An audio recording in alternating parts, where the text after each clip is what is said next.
Shalom. పేతురు రాసిన మొదటి పత్రిక 4వ అధ్యాయము 14వ వచనము. 1 Peter chapter 4 verse 14. క్రీస్తు నామము నిమిత్తము మీరు నిందల పాలైన ఎడల మహిమా స్వరూపి అయిన ఆత్మ అనగా దేవుని ఆత్మ మీ మీద నిలుచుచున్నాడు కనుక మీరు ధన్యులు.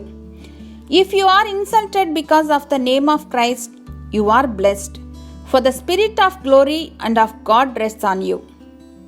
దైవ చిత్తానుసారమైన జీవితాన్ని సాధకం చేస్తున్న వారికి హింసలు, ఉపద్రవాలు ఎదురవుతాయని లేఖనాలు తెలియజేస్తూ ఉన్నాయి.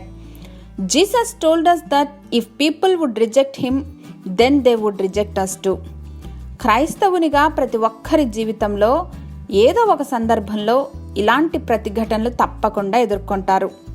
ప్రతి సందర్భానికి మనకు చాలిన దేవుని కృప ఆవరించి ఉండగా మన బలహీనతల యందు మనలను బలపరచువాని యందే సమస్తం చేయగలను, సహించగలను అని ముందుకు సాగిపోదాం.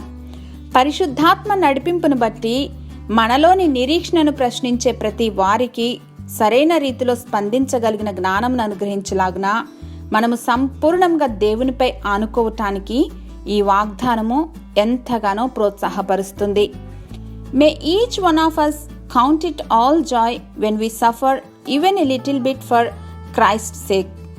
సర్వ సృష్టికర్తవగు మా తండ్రి, క్రీస్తు నామమును బట్టి శ్రమ పొంది ఉండుట మేలాయనని ఎంతో మంది భక్తుల భావంతో మేము కూడా ఏకీభవించలాగున జ్ఞానమును, కృపణను గ్రహించమని యేసు నామములో ప్రార్థించి పొందుకొని మా ప్రియ పరలోకపు తండ్రి. ఆమెన్.